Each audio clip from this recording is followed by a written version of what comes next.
So I drove the BEV. It's just like flying, so it's so silent, it's very harmonic to drive with such a truck.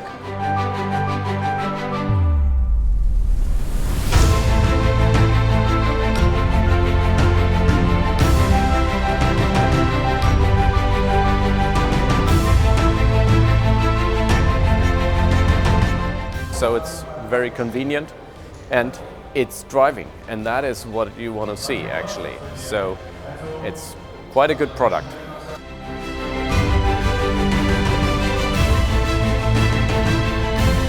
Driving a lorry with EV, it's quite impressive.